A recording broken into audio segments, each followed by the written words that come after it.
such a hit. So they released their top 10 offenses. Colorado's number 8. This moment in sports history will be remembered as one of the better fights, man. Like, put the cherry on top, they played Austria today. Guess the score of that game? 32-25 to not medal for bronze. Hello and welcome back to Bros in the Bleachers podcast, episode 23. Let's go, baby. Our Ryan Sandberg episode, elite second baseman. That means for an elite podcast. How we feeling, boys? Oh, you know, the artist formerly known as Ron Ortez, the Meta World Peace episode. An episode in which I hope to be very peaceful in. I doubt that. Just like how he's peaceful in the mouse in the palace. Can never forget. 23, David Beckham, Real Madrid and the LA Galaxy. Here we go, Galaxy. Here we go. Yeah, really paved the lane for Lionel Messi. Exactly though. But we have a fun episode as always. So let's get right into it. College football, like always, fellas. My game that I want to start off with, Tennessee and Georgia. Georgia has a huge win to keep their hopes alive for the SEC championship as well as the college football playoffs. What are the thoughts so far in that game? I got Georgia on my mind for the SEC championship, baby. Come on. This is the rally back win that we needed Georgia to have. I really think that this is a huge charging win for them. And personally, I think that they might take the SEC. Let's see them back in the playoff. Everyone that's been slandering them, hasta la pasta, baby. Yeah, I mean, it's kind of the way that they kind of ensure that there might be probably like 3-4 teams from the SEC that are going to make the playoffs with Georgia winning there, because obviously you want to see a rematch of everything that's happening here in these final weeks. Like, they caught us on an off day, that kind of crap. No, totally. Carson Beck and Mike Bobo finally on the same page. Were able to score some touchdowns in the air. And then Kirby Smart has some quotes after the game. As you know, he was pretty bitter playing the Orange Bowl and really let out all that aggression on FSU last year. But he said towards the committee in his press conference, I don't know what they're looking for. I really don't. I wish they could really define the criteria. I wish they could do the eyeball test where they come down here and look at the people we're playing against and look at them. You can't see that stuff on TV. 100% true, man. I mean, listen, that's why I think that Georgia's still got a shot to win this. We've been shitting on Carson Beck for weeks now. You know what I mean? So when it comes to me being able to just flip the switch like that after seeing a big win, frankly, sometimes it's just seeing one go through the hoop. And I think that's what Georgia really needed. I mean, they got dogged down on a couple of these games. And frankly, I think a lot of the committee kind of lost the juice of what's been Georgia over the last couple of years. You can't sleep on a team like that. And sure, the quarterback is their biggest weakness. And we talk about these teams all the time on the podcast where it's like, that's a problem. that's definitely a problem. But at the end of the day, I still think that Georgia's got one of the top defenses, if not the top defense in college football. And when it comes down to, their offensive skill set, they've got the players. They just might not have the commander in chief at quarterback to be able to do it. Yep. No, totally. And then on the flip side of the coin, Coach Heupel and Nico Yamalevea Nico didn't have any touchdowns. Dylan Sampson couldn't get the ball rolling on the ground to get a touchdown. So I don't know where that leaves Tennessee, because they really needed that win bad to really clinch an SEC championship berth. But I don't know. That didn't help. Didn't help their case. Yeah, I mean, they play UTEP and Vanderbilt, so I mean, the positions there. If there's a couple shakeups, maybe in those latter positions in the top 12, but yeah, that's a tough loss for them. Yeah, tough beat, man. I think they might be on the outside looking in, is what we're looking at right now, unfortunately. Sorry, Nico. Yeah, I don't know. I don't know how the Vols will do in the playoffs if they do make it, but that leads me to another questionable team to make the playoffs now. Big 12 football. BYU goes down against University of Kansas after it was a really defensive game. Kansas had a late resurgence in these past few weeks. BYU offense has not been clicking the past two games. Does BYU have to really make a push to, well, I guess they have the Big 12 championship game unless they just totally crumble, but I mean, yeah, we might just have to wait till Monday to see what the committee decides. But I mean, they play ASU next, so It'll be a weird position for us to switch allegiances because I think we'll probably be rooting for them to lose there. But but I don't know how much we want them to lose coming into U of A because I think we'd like to be that like that brick wall, even though we probably won't be. But I like to think that we might be a brick wall, but we might be an old Pueblo brick wall that's been out in Tucson a little bit too long and crumble over there next week. But hey, with BYU, I mean, listen, that was one of those games where you just got punched in the face and you had to respond to getting punched in the face. And Drew, to your point, defensive matchup. Sometimes defense wins championships, but more importantly, sometimes defense wins the matchup that you really need to be able to clinch to be able to continue that narrative that you're really running on. Josh, I can only imagine as a BSU fan, you're just absolutely fist pumping air right now in terms of celebrations because that is a huge win for you guys too. oh yeah, any sort of shakeup that there can be in the Big 12 will result in hopefully BSU maybe getting a bye, which is ridiculous to say, but we Crazy. ride. I mean, if we have to play UNLV again and people keep talking about how that's the matchup that they want again, and what? Let's go. And let's ride. That's right. And I just a little touch. Jalone Daniels didn't win that game. It was Devin Neal who won that game. So I'm still my take for Jalone Daniels overrated this year. Yeah, just had to get that in there. Look at you. Look at you just excelling, making it Right. happen. Right. Not like all my other takes are crap like Georgetown basketball, but that's neither here nor there. Jake, college games that you had this week. Well, my friend, I will tell you the main thing that I focused on for this week is what I'm going to now call our shut the door on them games. And these are all the games where one, somebody just dropped an elbow. We've been talking about dropping elbows a lot on the podcast. So let's jump into the first one that wasn't a shutout because I want to get to the shutouts in a second. Mercer at Alabama. We're not going to touch on this too much, but someone needs to explain to me how Alabama keeps getting away with this. How during conference play season, right? Like Georgia just had to play Tennessee, and that's a huge matchup. They're prepping for it all season long to be able to get in this, and Alabama gets a cupcake at home where they mollywop a team 52-7, and four different Alabama quarterbacks completed passes, 13 different Alabama wide receivers or running backs caught or tight ends caught passes. How do they keep getting away with this? Like, do you guys know how this works? Now, Jake, this was a 9-1 Mercer Bears team, so this was not no cakewalk. They had some huge wins over Western Carolina, Virginia Military. They're first in the Southern. They scored a touchdown. Hey, you're right. Listen, that's the main reason why we highlighted this game first is because they did score a touchdown. But I don't understand how Alabama keeps getting away with this. They played Chattanooga in 2023, where they beat them 10-66, which was one game before the Auburn game. And that's kind of the theme that I'm starting to see is that Alabama basically wants to have an absolute cupcake game where they can just see a power thrust into the season to going into the Auburn Nick Saban game. edge. It's that Nick Saban edge. They're just like, we're just going to get prepared the week prior. We can just roll into this one. Not really roll in, but stomp through. Hey, the verbiage is different. Hey, stomp through, shut the door on them. But I don't know how they keep getting away with it. But one of the other shut the door on them games that I had was Tulane at Navy. Oi. And, I mean, listen, like as someone who was on Navy for a lot of the season, and Blake Horvath, you've been our bell cow brother.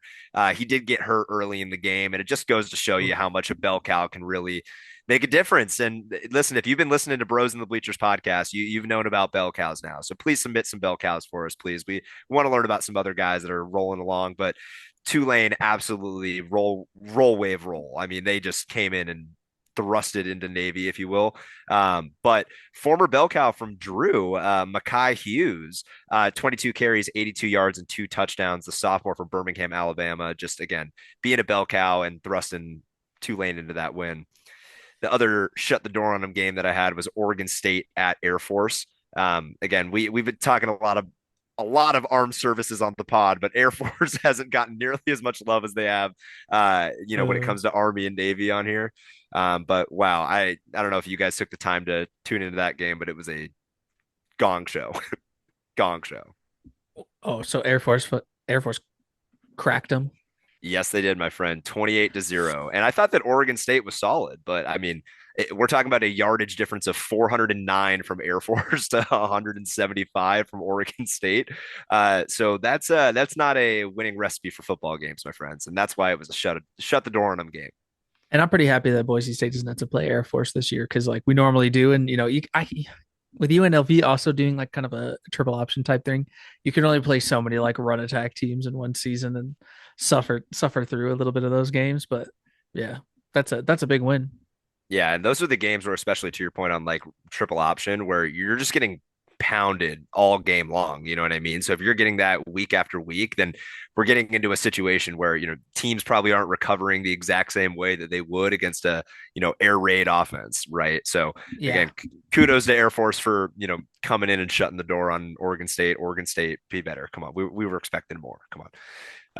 And then the only other game that I had, which I'm not going to call this a shut the door on them game, but it is a game that's been kind of the Jake Snyder leading up to it on Bros in the Bleacher podcast, was Mizzou at South Carolina. Oh, Who tuned in? Who saw the Cox make it happen? I tuned in a little bit. I don't know specific moments, but I know our boy Lenoris had a great game, 5 touchdowns now. Dude, my boy Lenoris is the truth. 21 completions on 30 attempts, 353 yards, 5 touchdowns with 14 rushing attempts for 45 yards, leading the team back in a victory. This is the stuff that really sets South Carolina up for success, right? Like it's what we've been talking about for a couple of weeks now. That win now projects them at a 22% chance to make the playoff.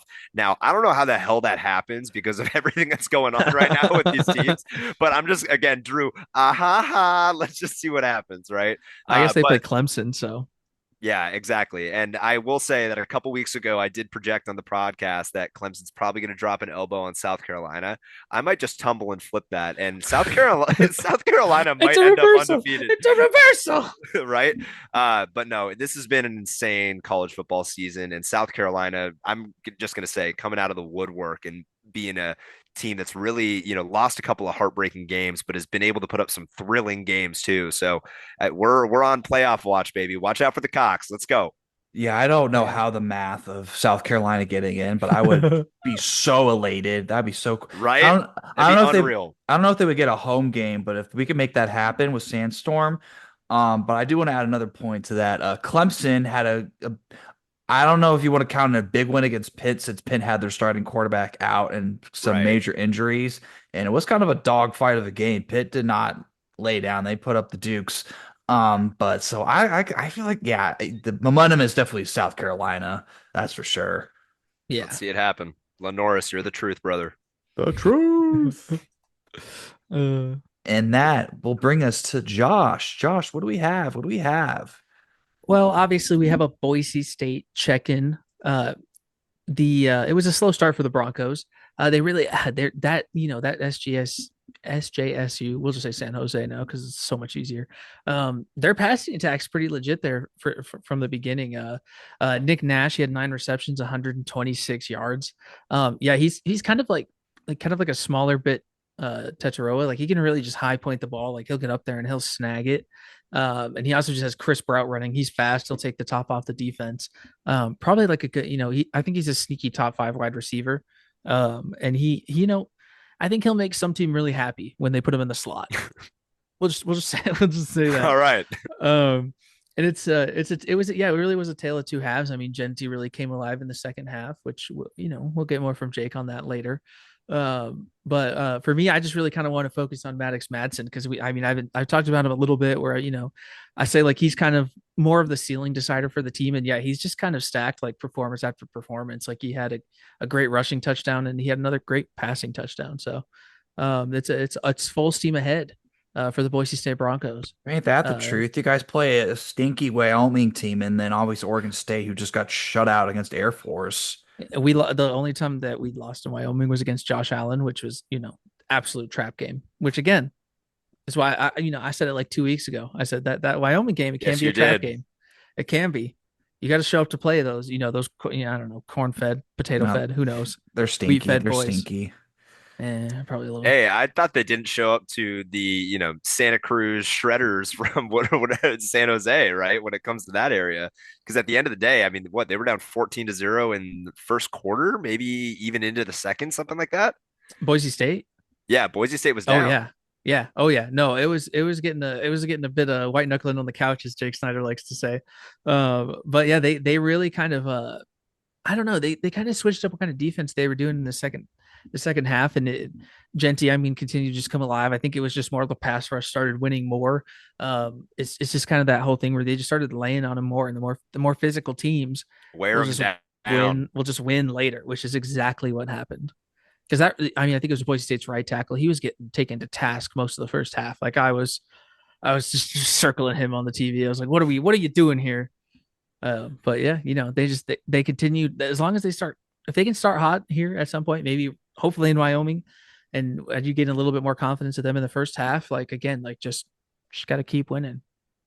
Hey, champions persevere, brother. Mm-hmm. Mm-hmm. And would that lead us to Josh's Maction Corner? Cue the Oh, music. it's been a while. It's been a while, but we're gonna check on in because Ohio University is currently the team to beat. They are sharing a 5-1 conference record with Bowling Green, who had a 10-point win versus Central Michigan, and Miami of Ohio, who beat Ball State by 6 after shutting them out in the fourth quarter. So a nice defensive stop there, which elbows dropping left and right. And for me right now, the middle teams we have to watch, because we've parsed through, we've sifted through, we figured out what Mac might rise to the top, might crisp, might get that golden brown on the top of that Mac action cheese. But NIU, maybe not dead. Toledo, they play Ohio University next, so that might be some must-watch Wednesday Maction. And right after that, we got Buffalo, who had an easy they have an easy last couple of weeks, so they might be a sneaky team to watch to see what happens here, what shakes out. They go with Eastern Michigan and Kent State, which rolls us into the bottom tier, our bottom TEARS, the tiers, as you remember. Kent State popped the champagne. They had a lead. They had a lead. They've done it. And you know what? They roll into Akron. They still lost the game, but they roll into Akron. And so, let's see what happens. I had this. The schools have confirmed it. The schools have confirmed it. At least 3 crickets will be in attendance there. So we'll see what happens. And that concludes our MAC rundown. And that's why we do it, folks. We do it for you, Josh. Way to show up. Absolutely. Oh, that's so good. We're dwindling down. We got some fun. We got some fun stuff shaking out. Oh, it was funny. I miss having this dynamic in the show. And that'll wrap up our college football segment for the week. And that'll bring us to our best favorite segment, Bell Cows of the Week. Now, what is a bell cow? A bell cow is a running back who has 20 carries, 100 yards, and 1 touchdown. Oh, yeah, let me tell you something. I got a bell cow for you. Yeah, Quentin Cooley back again from Liberty University. Oh, yeah, Quentin Cooley, 20 carries, 147 yards. Yeah. Oh my God, can you believe this? They were too sweet to be sour. Yeah, 3 touchdowns. Tater, baby. Macho Man, Bell Cow Savage loves him some Quentin Cooley. Welcome back, Bell Cow, Quentin Cooley. Jake, Bell Cow of the Week. Bell Cow Savage, thank you, brother. And if we got to start off this with who the award is named after, and that is Ashton Genty, just like Josh mentioned. 32 carries, 159 yards, 3 touchdowns. Anyone that said that he was out of the Heisman running, check the odds again, brother. He's back up there. But my bell cow for this week, out of the woodwork, give me Razul Faison from Utah State. You heard me right. The senior, 5'11", 200 pounds, had 20 carries, 191 yards, 2 touchdowns. Both touchdowns were exactly 37 yards, and they happened within 3 minutes of each other in the second half. I thought I was seeing double. Guess what? I just saw 2 Utahs because it was Utah State by a million. Utah and Razul Faison, you're my bell cow this week. Oh, I love me a 37 back-to-back touchdowns. Yeah, Bell Cow Savage loves that. Josh, Bell Cow of the Week. We're running into the guy who terrorizes New York in their sleep. Saquon Barkley, 26 carries, 146 yards, and 2 TDs. The passing game was terrible in the game. So it's show the meme. Show the meme. What do you mean the Eagles are a run first team? We always have been. When the passing game's terrible, you feed the man. You feed Saquon. And you know what else has happened since I've been gone? Was that a backwards hurdle? A backwards hurdle? Backwards hurdle? Oh, was that the end of your bell cow there? Yes, sir. Very, very good. We'll get that very shortly. Yeah, and that'll wrap up bell cow of the week. And that leads us to our next favorite, turkey of the week. Gobble, gobble, gobble. Yep, stuck him in the oven. Who absolutely choked this week? Who's a dried, crusty, plain, gritty turkey this weekend? Who got overcooked? I'll tell you who got overcooked. Wazoo, Washington State University, playing against University of New Mexico. They were up 28-14, 94% chance to win the game. And you blew New Mexico State. No, they win 38-35 to absolutely choke, make the Washington Cougars a turkey. Washington Turkeys. Oh, yeah. Gobble, gobble, gobble. And Jake, turkey of the week. Well, Drew, since it's turkey of the week, anyone that cooks a good turkey knows that sage is a very important herb and ingredient to use when you're cooking turkey. And frankly, the Bears locker room might need to sage their locker room. And it's because the Bears are my turkey of the week this week. The Bears, come on now. I mean, this is the NFL. Like, this isn't college football. Grow up, brother. We're not talking 4 straight losses since the Hail Mary. They've had 46 points scored over the last 4 games, and Caleb Williams hasn't thrown a passing touchdown.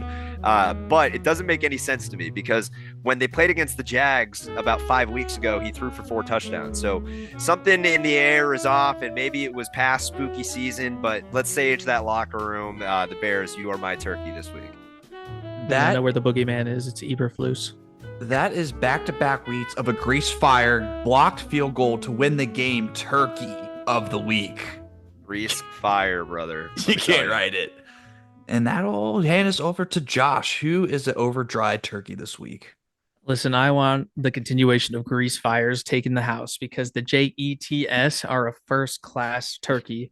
You fly them in, you airdrop them on the fans because it's turkey getting. We're now 3-8 as a team, and no 3-8 team has ever made the playoffs.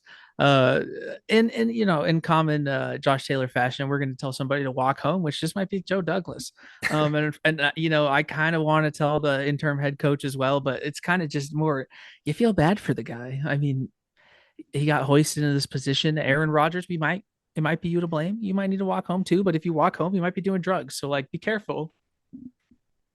Be careful. The upside. Be careful. It's the Jets buy. It's the Jets buy. So that's where we're at. Yeah, I'm sure a lot of good stuff will come out of this buy. I'm sure nothing terrible will come out of it. Any firings or no drama, no nothing, right? Couldn't happen. We could do some over-unders on some firings. We could do some over-unders on is this when we get like the insider tell-all piece or whatever? Somebody definitely could crack during the bye week. I would not be shocked. It's a late buy.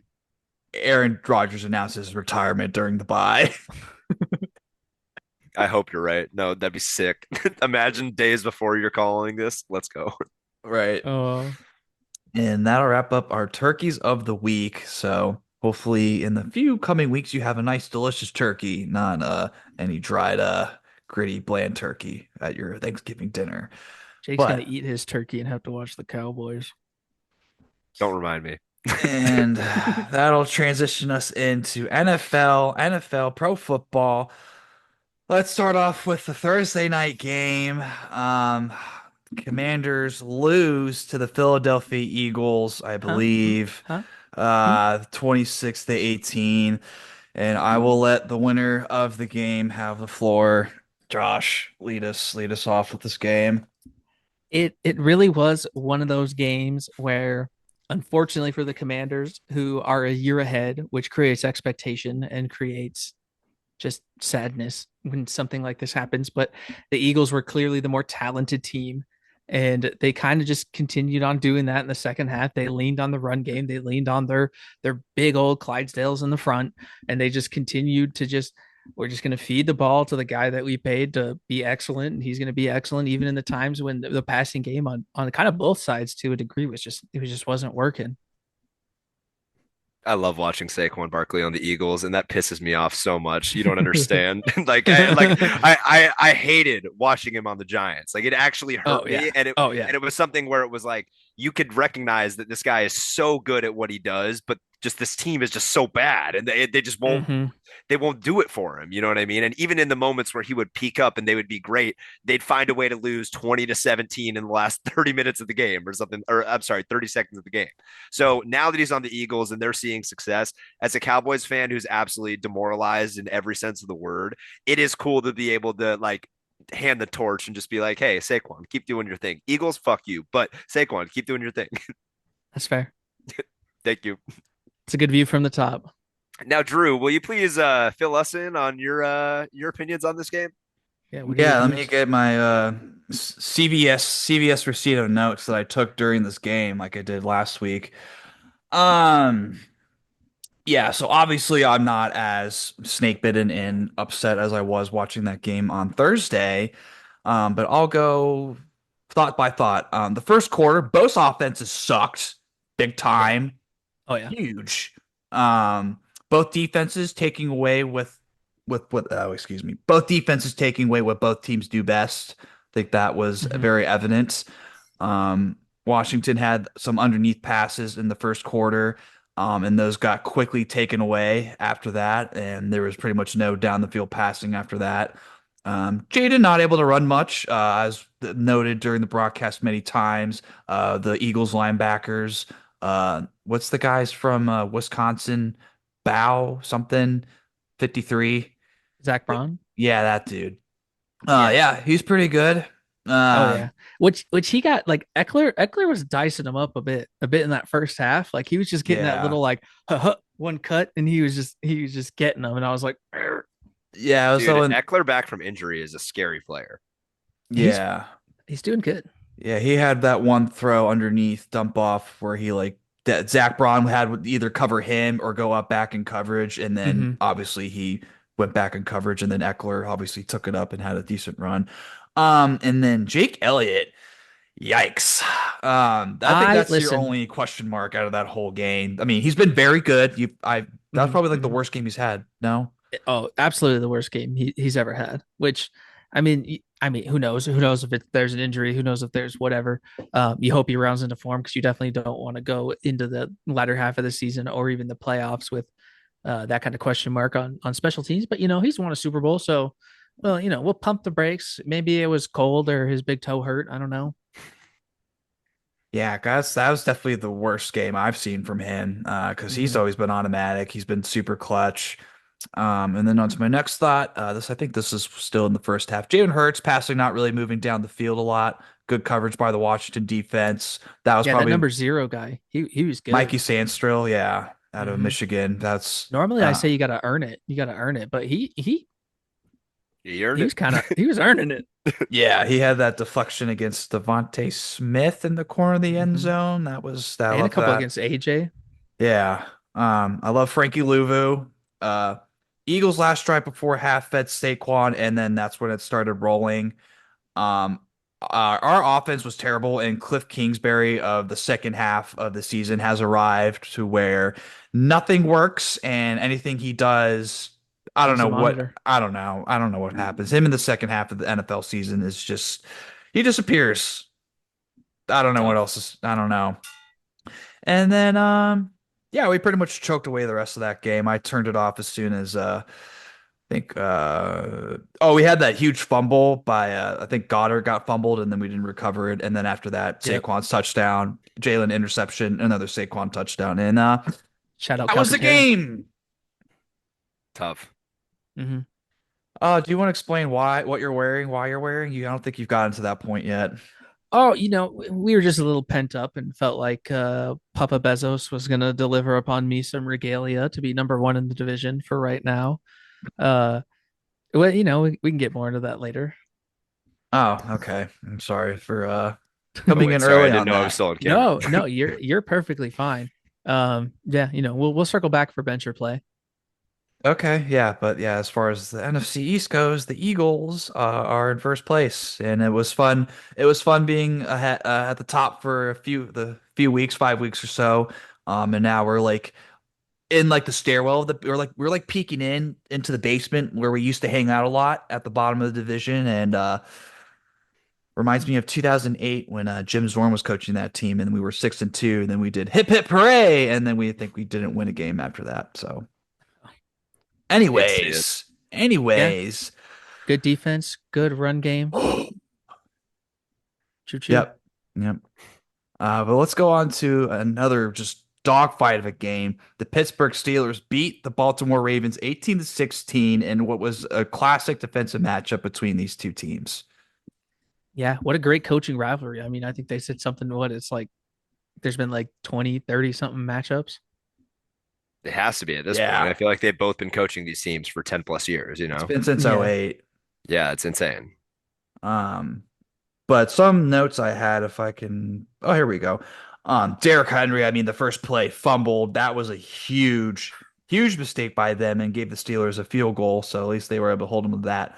Justin Tucker, elite run is probably over. Would you guys agree? Him being elite, Could the best be. kicker. Yeah. Sorry, bud. Some stats I heard System. from Scott Hansen. He is bottom 5 in field goal percentage this year amongst all the kickers, I guess. Wow. Attempts Dang. wise, I'm not sure, but he is bottom 5. Pretty bad. Yikes. So, and those field goals were probably huge to what could have possibly won Baltimore the game, but didn't make him, didn't happen. And the Steelers are just a defensive juggernaut. They stopped Lamar. I mean, Steelers, I mean, are they that legit with Russell Wilson? I mean, good God. I mean, they got to play the Eagles, which will be an absolute matchup. Uh, It's true. yeah, you're gonna have your hands full with that defense. That Mhm. Jalen Hurts. I mean, if they could stop Lamar like that, Jalen Hurts. I mean, they're gonna have to really game plan. Yeah. Yeah. So I would be scared as someone who has already played them. That'll leave Yeah. us going on to our next game, where Josh mentioned earlier, the Indianapolis Colts beat the Jets 28-27. Anthony Richardson comes back and has some late heroics. It's so funny, just the absolute like. I mean, he had Anthony Richardson had 2 sacks for 31 yards. Also, was like what was he like? He completed 2/3 of his pass for 272 yards, and he also ran for 3.2 yards a carry. It's hilarious fashion. I mean, if Will Levis is continuously not memeing, then sometimes you just leave Anthony Richardson to just let his box score be a bit of a meme because you're just like, wow, this looks great, and then you watch it and you're like, how does he? What does he? Yeah, I How does get he why do this is that? this is infuriating. Oh yeah. I will tell you that I feel like he had to have a little bit of fire under him, like coming back this week. And damn, that's a good win. Mhm. And as far as the Jets go, the Jets offense in the first half, they didn't have a first down in the first 29 minutes of that game. Gross. It might be And time to take the keys. And on that drive, they did proceed to score after getting their first down with Brees Hall scoring a touchdown, but did not make it enough. Turmoil in New York City and the New York Jet football team don't Can't know believe what they're you wasting do. the Brees Hall years like this. Oh yeah. Yeah, it could be another Saquon issue, another New York running back having his years dwindle. Hopefully, he maybe goes somewhere. Who knows? All right, cool. We don't have any more to talk about that game. Screw it. Let's go on to another crazy game. I know. Let's throw some salt in Jake's wounds. The Saints beat the Cleveland Browns 35-14, and Taysom Hill had an absolutely nuclear game today.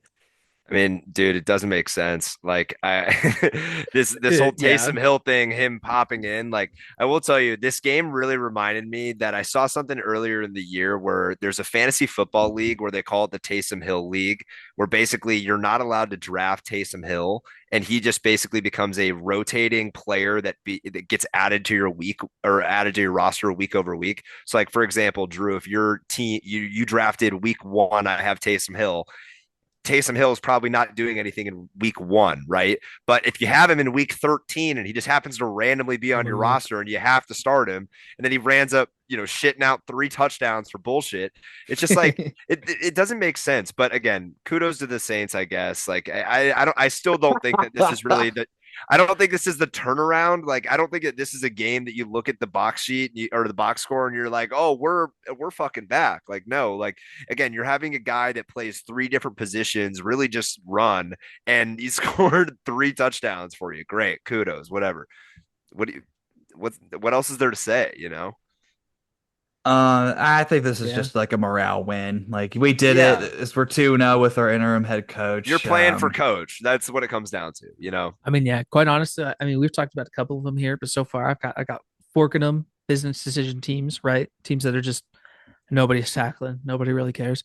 Yeah, the Browns were on that list definitely. Which I mean, I don't know what kind of shakeup needs to happen there. I don't know if it's head coach. It's probably obviously still the fact that most of them just we're too far behind. Our starting quarterback sucks. Jameis is like, he's fun to be around, but if you're not going to win, then who cares? But yeah, I got them. I got the Jets as well at this point. Like you might as well, I don't know, tank for a quarterback or something.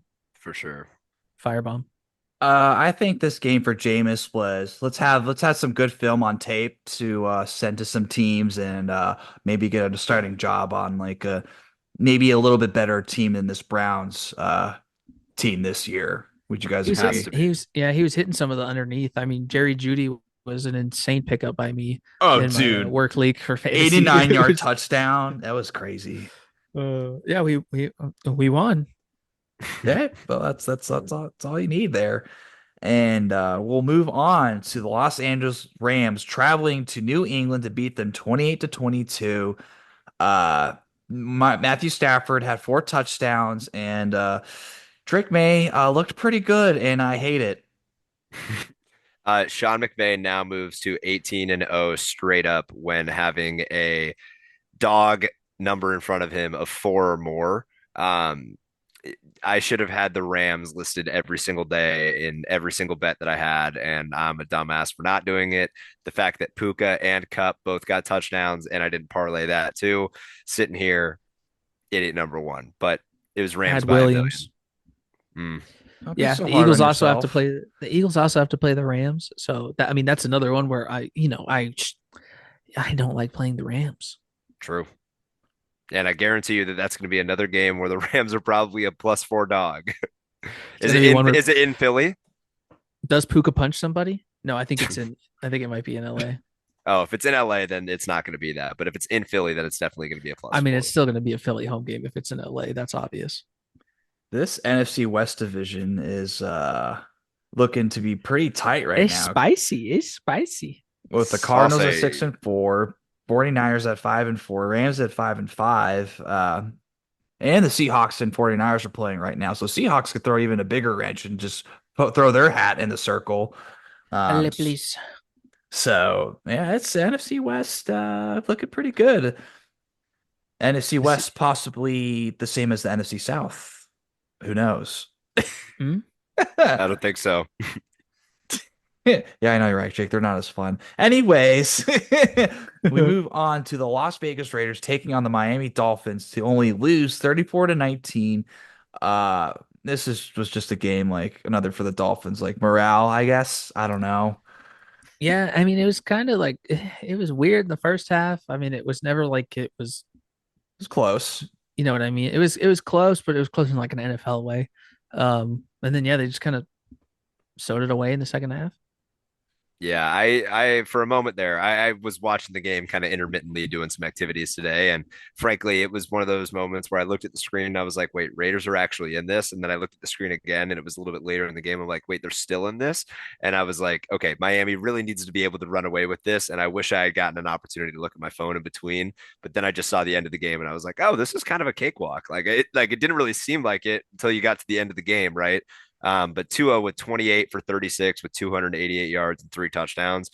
He's back. He still needs to wear the Guardian cap, in my opinion. But hey, let the man cook, do his thing. He lets the brain damage win. Yep. They play New England next week, and that game could be kind of interesting now. That could be a trap game. That could easily be a trap game. It's going to be like Miami minus 9.5 or some egregious line.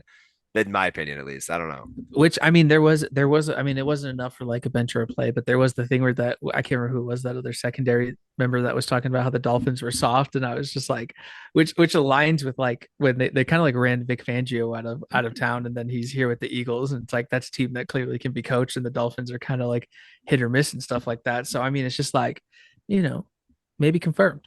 Right. Patriots, that's a chowder team. That's a grit team. Yep. Drew, do you know if that game is in New England or not? No, it's in Miami. It'll be pleasant for the New England guys.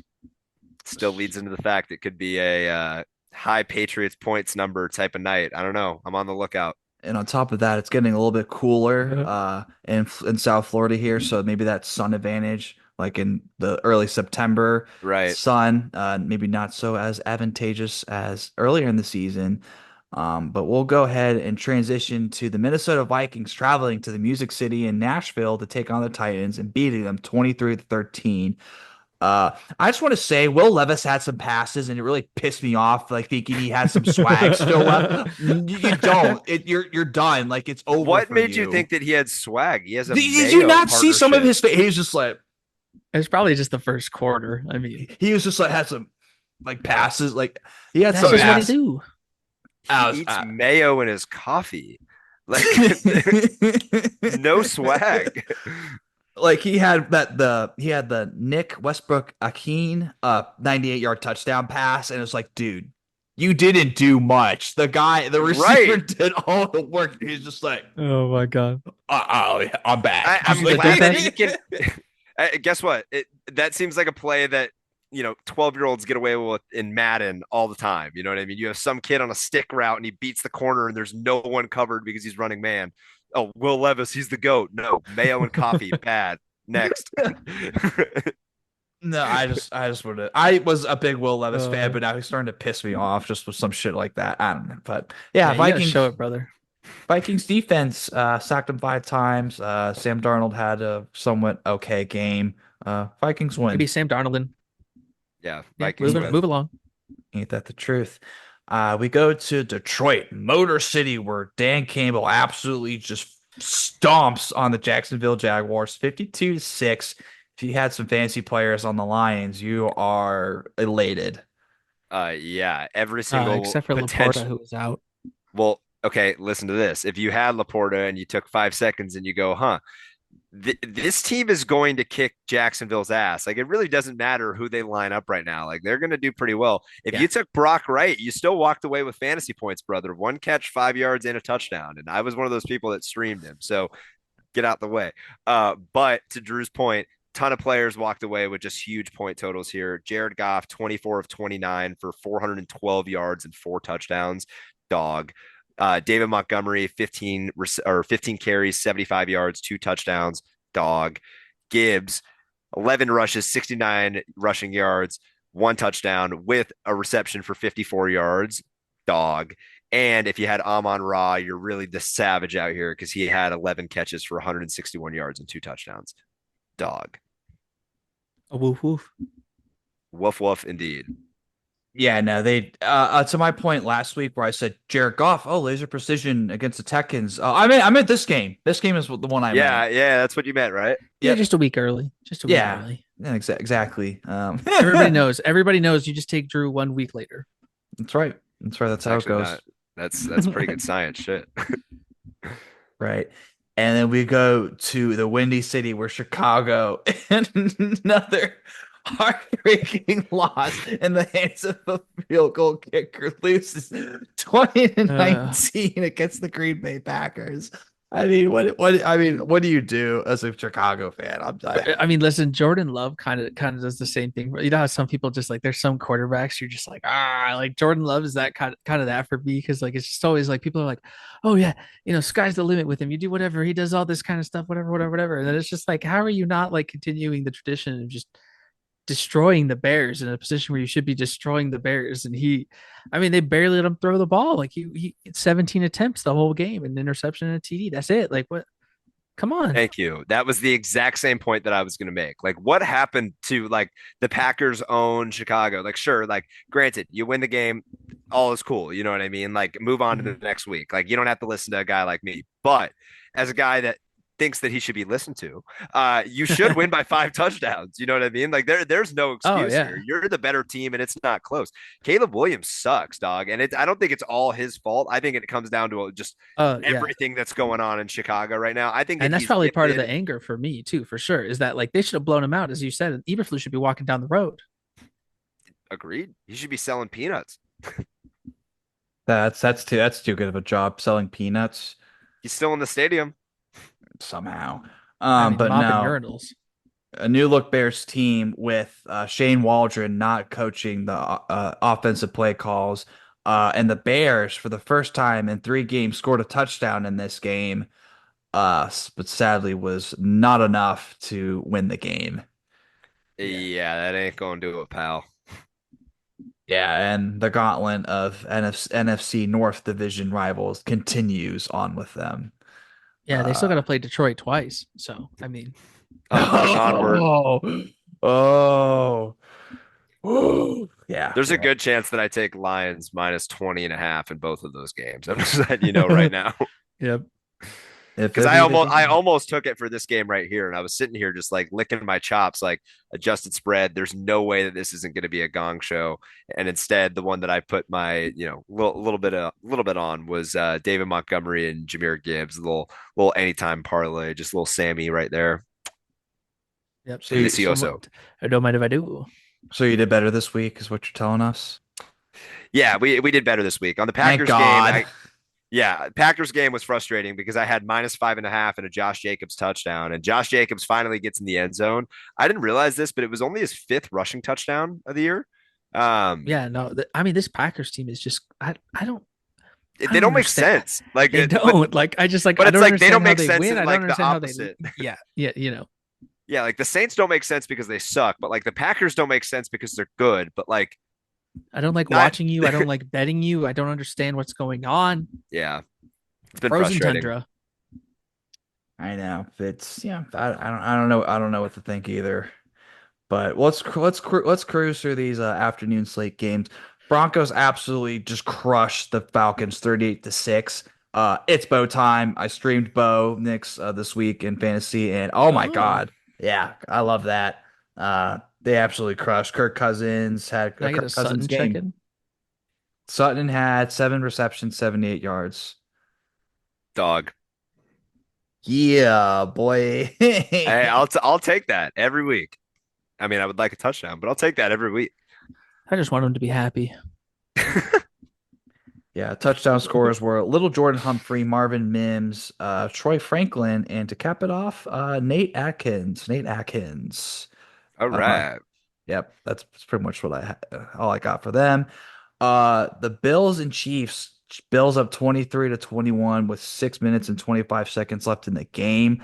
Uh, Oh no! If that's happening exactly right now, and I swear I haven't watched one down of this entire game, the Chiefs are going to win on a field goal. Like, Yeah, no, let me just. like this is I'm this just is gonna setting log up in for right every now. single thing. You know what I mean? So again, I Go will. on, need Jeopardy music. Yeah, please let me know for when that happens. You said 6 minutes left in the fourth quarter. I want that hammer, hammer, hammer. Mm-hmm. and do the Chiefs yet win another game to not again? Oh, they were underdogs, so they will actually, if they do win, they actually will cover for probably the first time this season. Hey, Drew, there you go. Listen, sometimes it all works out. Hey, I will be happy. That would be a very deserved win. Great team. Great So teams cover. Great teams cover. that's right. Yeah, they're plus And 195 right now live. and then it looks, oh my God, Seattle's about to beat San Francisco 20-17. 7 seconds left. San Francisco's on their own 32. Oh, don't mind if I. Yeah. Oh man. Wow. Man, Brock what a Purdy. great year for me talking about Kyle Shanahan being a fraud. That's it's just how many years has it been now? How many years has Trey Lance been in the NFL? 6 I think this years? is 4, 5, 6, something like that. Oh man. Yeah, so Boy. it's San Francisco looking to lose. And let's go on to our predictions. The Cincinnati Bengals in Sunday Night Football take on the Los Angeles Chargers in LA. We have the Chargers by 1 point favorite and the over under at 48. Bengals. I might just roll Chargers. I mean, that's a pretty good defense. I Yeah. agreed. Yeah, this is a Bengals. Like what? They haven't allowed 20 points. So I mean, I don't know though. We got is November Joe, right? That's like a thing. Exactly. That's what I'm saying. I'm gonna say it one more time. Bengals. I might take over and then I made Chargers money line. Yeah, I think I'm gonna go with the team that has a defense and roll with the Chargers. That's just my personal opinion. And then what do we think about the spread over or under 48? I want Bengals over. Oba.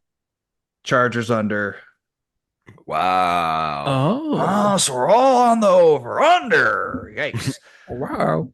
And then they'll bring us to the Monday night game where the Houston Texans take on the Dallas Cowboys in Jerry World. Houston's favored by 7 points, and the over-under's at 40. Oh, I'm not even like I'm reading the line, and you're Hey, it's a night game. Come back, Mister the I Sun. You don't have to be know. I afraid. know. Stop. Stop. Okay, read the fucking note. Anyways, before you rudely left, Houston's favored by 7 points, and the over-under's at 41. Wait, Yeah, it's let's only a buy it up. 7 point game. Let's buy it up to 10. We'll take the under. Wait, you're buying 10 in Dallas's favor, right? No, no. Damn Houston. it. I want Houston minus 9.5. I want the under. Yeah, I'll tell you. I think my only bet that I'm willing to give on this game is a Joe Mixon anytime touchdown.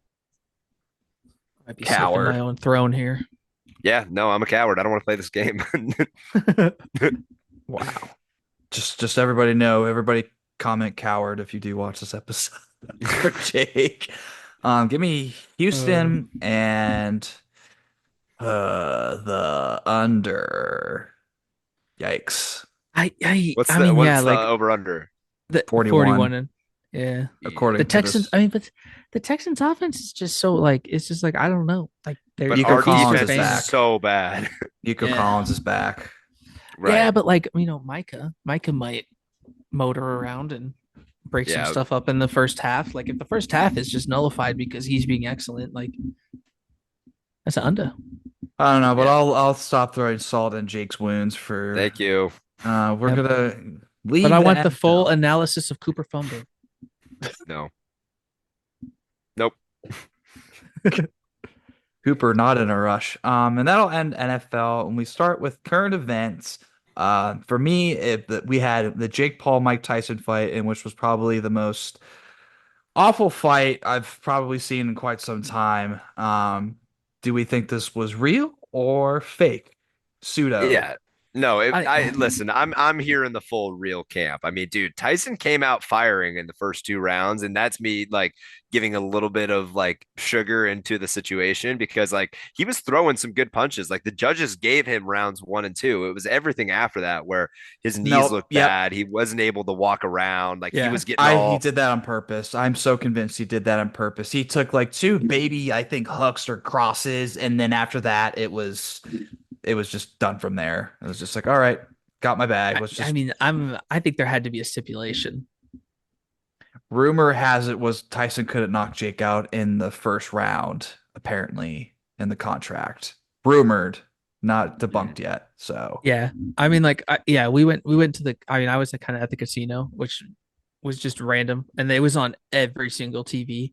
But I mean, I think kind of like it was kind of what I was telling my girlfriend Emily. It was just like it's like when you're that boxer and that during that time where you're the baddest man on earth, there's nothing that'll ever touch that high. And just to like most boxers aren't in the position to try to even get to that like what that felt like, except for what Tyson did, I guess, is a send off. Which I mean, at least it was free on Netflix. I mean, I guess free if you pay for Netflix, but that's kind of it. Some of it, I was Yeah. just like, you can't be beating up an old man like that. It's like that's not fair. Yeah, I will tell you towards the end, it was one of those things where I was kind of shaking my fist where like I'm one of the idiots, like 74% of the public did have money on Tyson. I just couldn't couldn't find my way to put it on Paul. That's just on me. Hand up. That's how we do. But frankly, I think that with everything Tyson related, it just should have been going to decision. I mean, again, Tyson's a grown ass man and he's been in heavier fights than I think that the one that he was faced up with. I think the age comparison definitely plays into some sort of factor of this being the hardest, toughest battle that he's had, right? But at the end of the day, like I should have put the money on the decision and not on Tyson, regardless of who won. But it's just another one of those instances where the Paul brothers choose to be the best marketers on the planet. I hate the fact that that's actually a thing now, but Was I that mean, like a cologne that they were spraying the whole time? that is Jake Paul's Axe competitor that he owns as well. It's called W. Oh, that's like chemical warfare. Well, yeah, I mean, it leads into probably a lot of other things there too, brother. But listen, I think at the end of the day, it was a fight where I think that people kind of should have been in a situation where they're like, oh, I could see the writing on the wall, but I think that everybody tuned in for the right reasons. I think it was something worth watching for the first 2 rounds. Everything after that was dog water. No, yeah, it was genuinely wild. People were like booing the event at the casino, and I'm like, Yeah, they can't hear you. Like, what are you doing? What do you expect? Like, it's like clapping on an airplane. Stop. I know, Yeah, it's just a day job. I was quite upset that I forced myself to stay awake. Like I literally had to force myself. Then I was so just I turned it off as soon as the eighth round started. I'm like, I don't want to watch this anymore. I'm done. Fuck this. But the two fights underneath, the two ladies, the Irish girl and the Puerto Rican, that was a freaking just they're just going at each other. I didn't think that went like the correct way. Oh, I know. All the announcers were so butthurt that the Puerto Rican girl didn't win. On top of the Irish chick who did headbutt her, got a point taken away, and she still won somehow. Yeah, no, that was a good fight though. Yeah, I would agree as well. And then I don't know if you guys watch UFC, but John Jones beat Stipe, who shocker, John Jones is the baddest man, baddest fighter. Yeah. Um, But isn't he ducking somebody? Isn't that like kind of the rumors? Like he's supposed to fight this person next, and then he's kind of like, well, I Oh, don't know. I think I did see some sort of like post interview with it where it was like he doesn't want to fight like any of these like young and up and comers. He wants to fight like only like certified champions, like that type of feel to it. I'm not a UFC guy, heart to heart, so I don't really know who it is, but I can only imagine it's some top level guy who's been around for a while. Yeah, I mean, I don't know. I'm not a big UFC guy. I'm casual, super casual. So Super don't. yeah, cash. It's Tom Aspinall who's he's supposed to fight Oh next, I think. yeah, he's an absolute animal from what I've Yeah. heard. Yeah, I don't blame John. Protect your ego, that's for sure. Yeah. And yeah, Michael Chandler and Charles Oliveira. Chandler got his lunch eaten, but I respect Michael Chandler. But yeah, that's all I have for current events. Josh. I have just a quiet Cleveland Cavs are off to a 14-0 start, and that's fire. 6 team to do it. And if they win today, it'll be the fourth to be 15-0. And I had a score check, which they're currently up 72 to 59 at half against the Charlotte Hornets. I think Donovan Mitchell's out for this game though, so don't rest on it. But Donovan Mitchell, that guy is for real. I put right, Drew. Yeah, that is. Kim, shut up. If anybody is not aware, so happened to be in a viral post where Donovan Mitchell gave he gave his headphones to a lucky fan, and I was there getting a picture right before moments before that happened, and I was a casualty of the internet. I Um, love it. Maybe I'll put that in there. I don't know.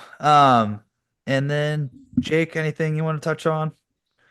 No, I mean, listen, I think it comes down to the fact that on this Tyson Paul fight, like really these guys, these Paul brothers, like I don't know how they keep getting away with it. Like there had to have even been something with like Tyson at the end, like when they were doing like the post-fight interview, they're like, well, who do you want to fight next? And Tyson's like, oh, I don't think I'm done. I'm like, bro, you are 58. But then on top of that, he's like, oh, I think I can fight Logan. And Logan's like, what? Mike, I'll fucking kill you. And like, I mean, I don't understand it. Like, sure, like let these Jump guys kick, jump kick, jump kick. yeah, like I mean, let these guys, continue to do their thing. I do think at some point this is going to get a little bit too out of hand, but again, Yeah, This is a free it's country, always been a baby. Make that circus money. act, and it's always been a circus act, and Right. it's just that just continues to be that. I'll have something a little bit on that on our next segment, our bench or play segment. Who are we benching and who are we playing? My play, the Lions touchdown celebration where they did the Kamehameha and then Amon St. Brown went flying. I thought that was so sick. I love that. And Dragon Ball Sparking Zero is out, and I still need to buy that game.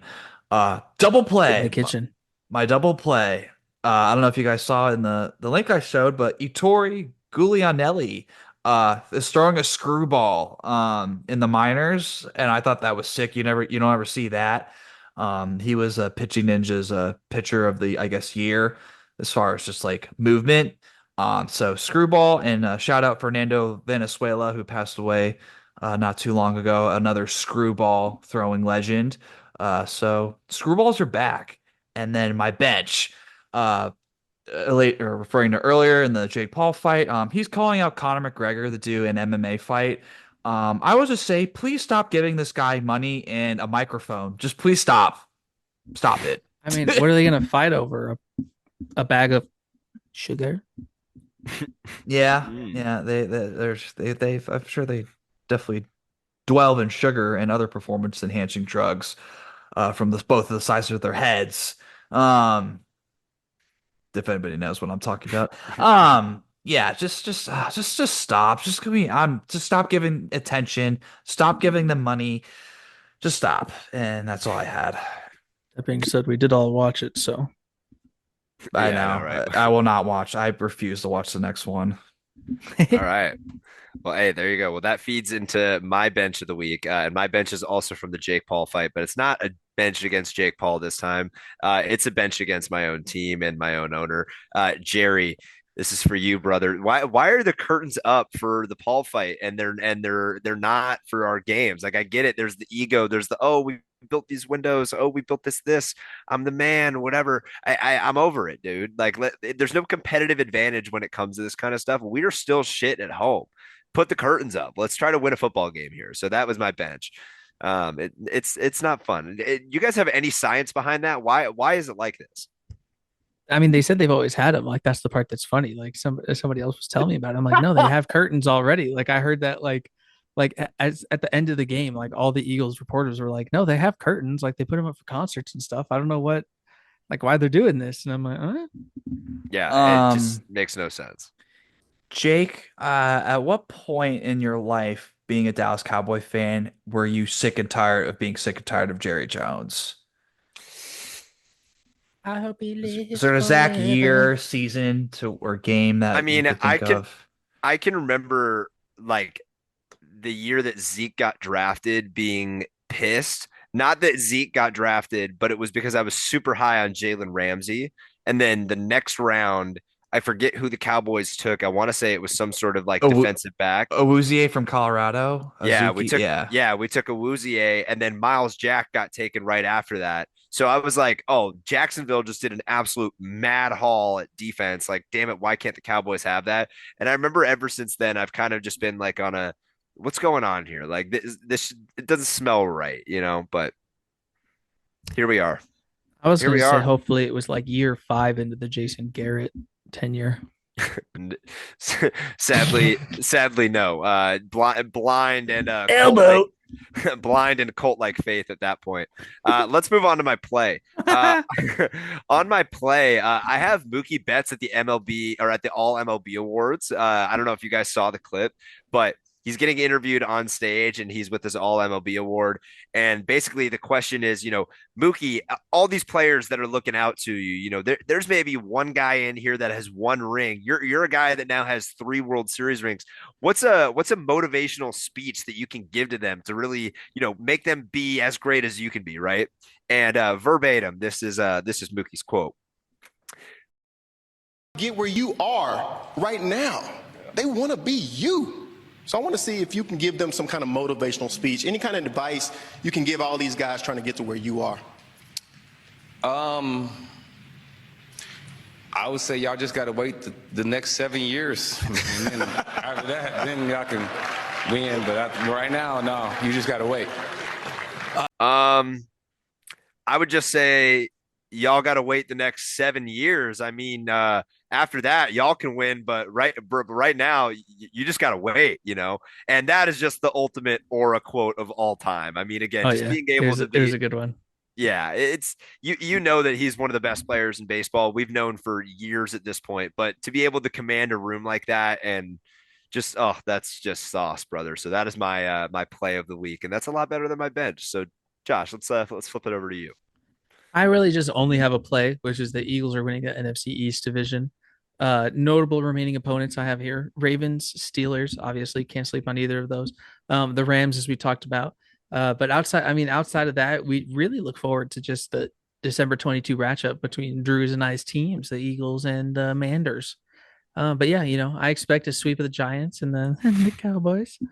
But I we'll see see. you left the Cowboys off of the competitive list. Can I ask why? Cooper Nia later. Okay, well, all right. On to the next I segment, mean, Drew. hopefully though, when by the time the Eagles have to play the Giants again, maybe they'll have just won enough that we don't have to worry about it. Moving on. What have you? Moving on. Worst or best tweet? Some funny stuff you see on the internet. I'll lead us off. Jack Del Rio. Jack Del Rio ended up getting a DUI. Crashed through a fence, parked in somebody's front lawn, was arrested for drunk driving, and is resigning from Wisconsin's coaching staff. And then somebody memed hired by the University of Georgia. Oh, that's so good. But I didn't know he was in Wisconsin, and it doesn't surprise me that he's hammered in Wisconsin because that state has a bar in every corner, street corner. That they do. The And Midwest, my next worst best tweet is the imminent Bears field goal memes that will be coming throughout the week. Hell yeah. To Boing. certain listener Logan, big fan Logan. If you're listening to this, I'm sorry. Logan, I'm sorry. Our poor Bears. 98% Logan's, like 2% mine, and that's mostly just the two doinks. Fuck. My God. And that'll bring us to Jake. Worst or best tweet? Drew, I'm only bringing best tweets this week, brother. Okay. First one I got, we might have seen the best interception of all time, and it happened in a high school football game in Texas. Adrian Walker caught a ball that hit him in the hands, popped up, and then caught it behind his back.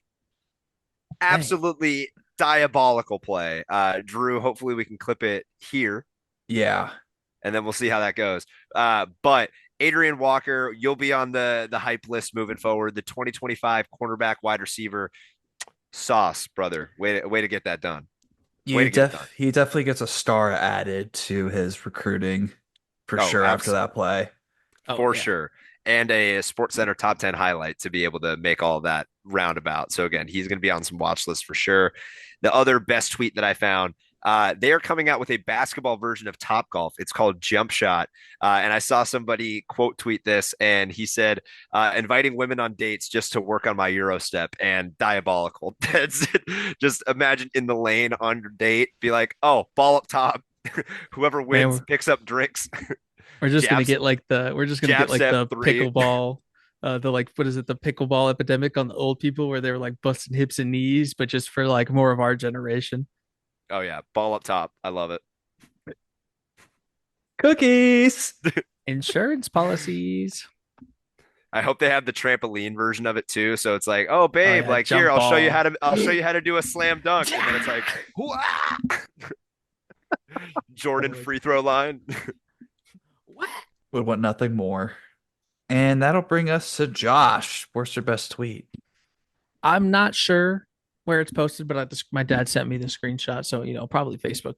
But in Jerry World right now, Jake Paul 1 win, and the Dallas Cowboys 0, which Dak Prescott is pictured there, which he surely was contributing to that. But yeah, that's the best thing I saw. And we will be doing the rest of the show without Jake. Jake has unfortunately taken too many salt wounds during this episode. Wait. The camera went back on. Sorry, my bad. My bad. Damn it. I've been pent up.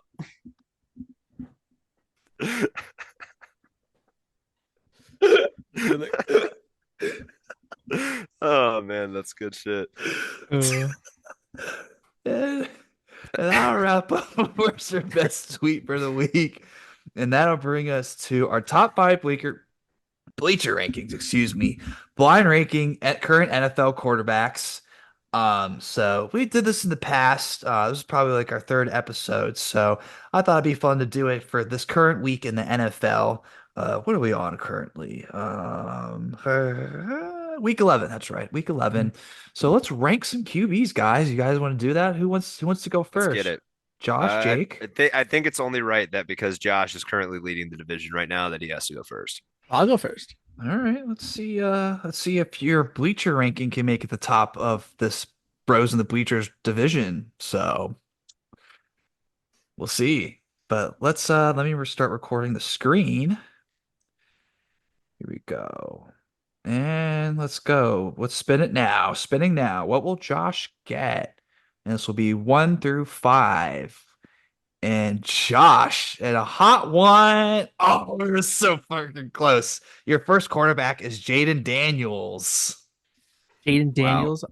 I think I'm going to settle him in at a nice little 4. 4? Wow. Any reason why? I think, again, like I take the rookie thing and I'm just going to take a little steps down. Okay. Especially, can't going wait into to the rest see of the what season. he gets next. Yeah, me too. Yeah, Gardner Minshew sneaky number 1. Hope Daniel Jones comes up before at your number 1 in this ranking. Might. Oh, and Josh will get Russell Wilson. Where will we put Russell? Yeah, we're gonna put him at 3. Yeah, that was a lot. He had a Justin Fields-esque throw here in the 4th quarter in this last matchup against the Ravens, but still, we are not deterred. He just continues to try to float him up there for people to try to catch, which I guess is a strategy. And we'll spin the wheel again. Who will Josh get next?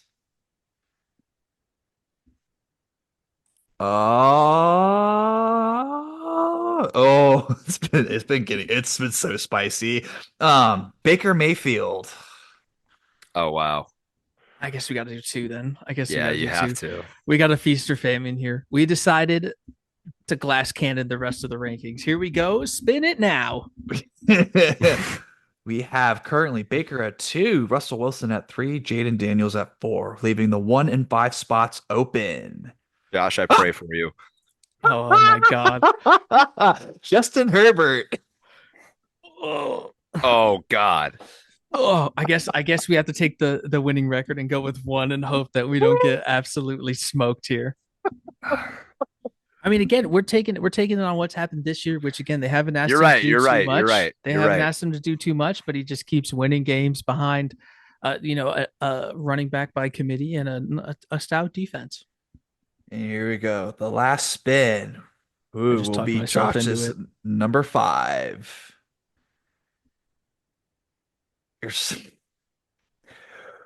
Will Levis is your last.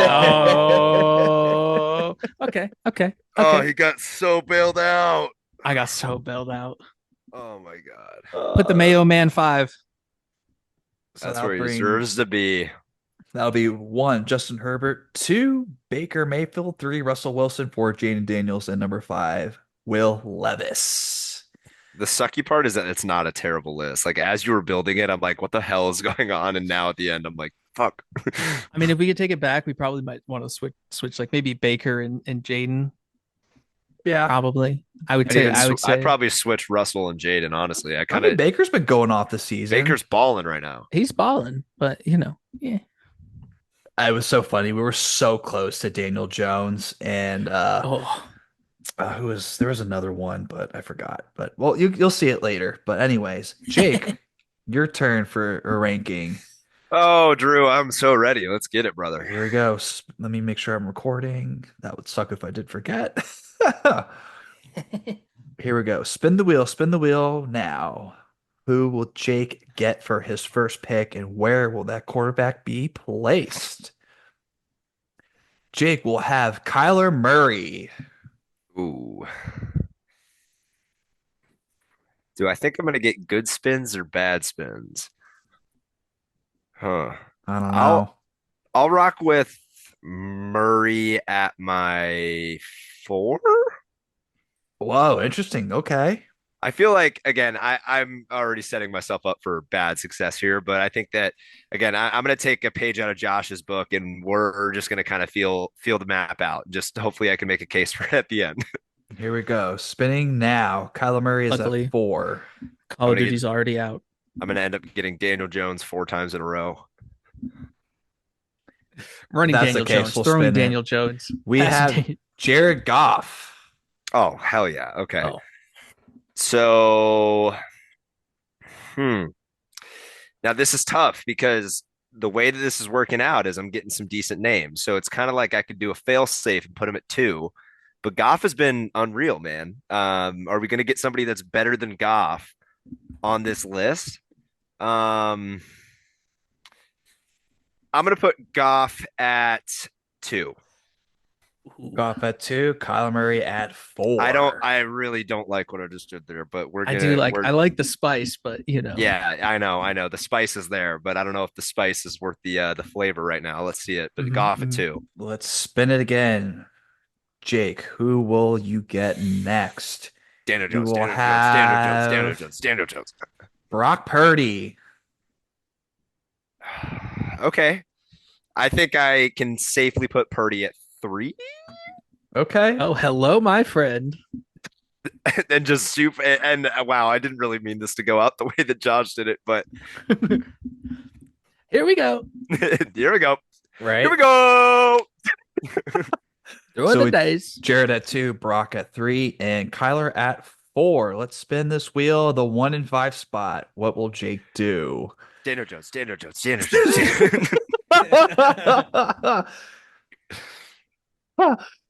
Dak Prescott. Your integrity's on the line.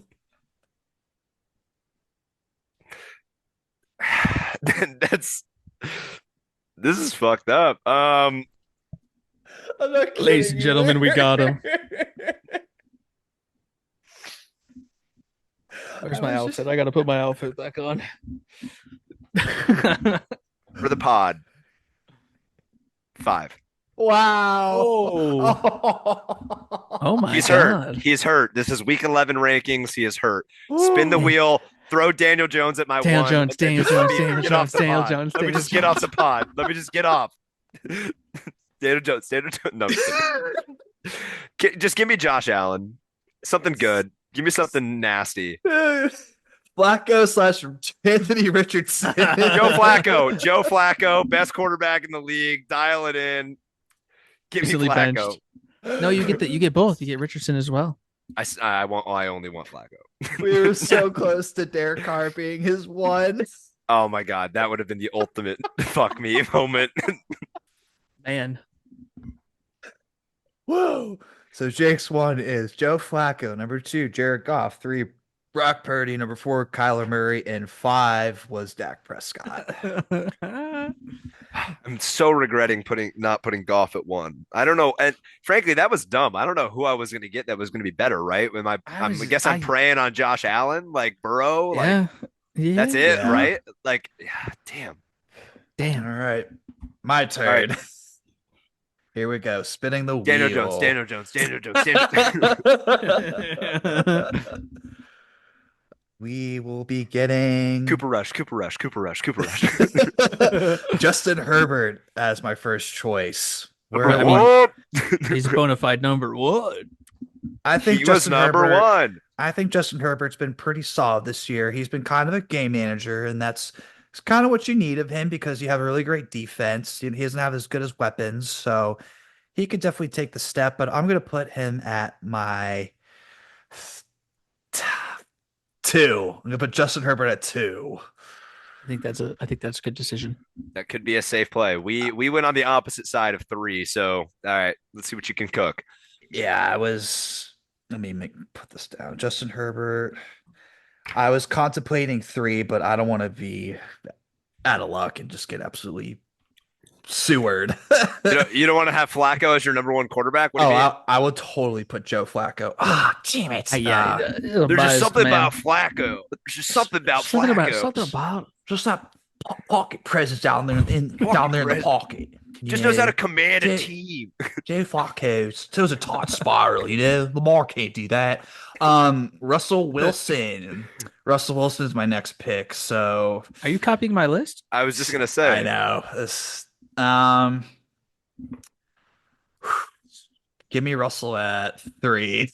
Yeah. I wanted this spicy 4. I can't do it. I'm too much of a coward. But Russell's been really good this year. Ever since he's been filled in for Justin Fields. He's taken the keys and has done really good. He's unlocked George Pickens. He's been leading that team, putting up points. So, but yeah, 3 for Russell Wilson. So spinning the wheel. Who will I get next? Daniel Jones. Oh! Kirk Cousins. Oh, spicy. Frisky Burke. I think I'm going to follow the trend. Kirk Cousins only has been good against Tampa and other games. He hasn't been too good, so I'm going to put him at 4. Kirko. So I am in the same driver's seat as you two. Wow, this has really gotten sticky. This better be Daniel Jones. Come on, wheel. Help me help you. Here we go. Spinning the wheel. Oh my God. Nope. We haven't had Patrick, Caleb. Daniel Jones. Josh Allen. Oh my God. Oh my God. Drake May. Easy. Drake May will be at my number 5. The rookie. Yeah. He's been doing pretty decent with a pretty chicken shit team.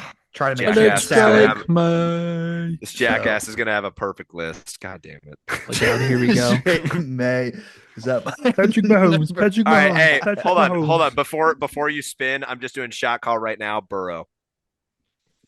Currently, my list is Justin Herbert at 2, Russell Wilson 3, Kirk Cousins 4, Drake May 5, which leaves my number 1. Who will it be? Spinning the wheel now. What will I get? Trevor Lawrence. Jake almost got Trevor Lawrence. Fuck. Matthew Stafford will be my 1. So, yeah, not bad. I mean, you probably have the actual most consistent list, I think. Yeah, I would say that. I think maybe Russell Wilson could be the 1. Should have been the 1. Yeah. I don't know. No. Got to juice the wheel next time. Add a little bit of grease. But yeah, my list: Stafford, Herbert, Wilson, Kirk Cousins, Drake May. So interesting, fun segment we just had. So love it. Hope you guys enjoyed it, and that'll finish the segment. And that'll wrap up the show. Any closing thoughts you guys have before we sign off for today? Just on to another great week, folks. Let's keep filling up the bleachers here. Birds of a feather fly together, baby. The view is great from the top. Absolutely. Well, thank you guys for tuning in. Make sure you like the video, comment, subscribe, do all that great stuff. And this will be another episode of Bros and the Bleachers podcast.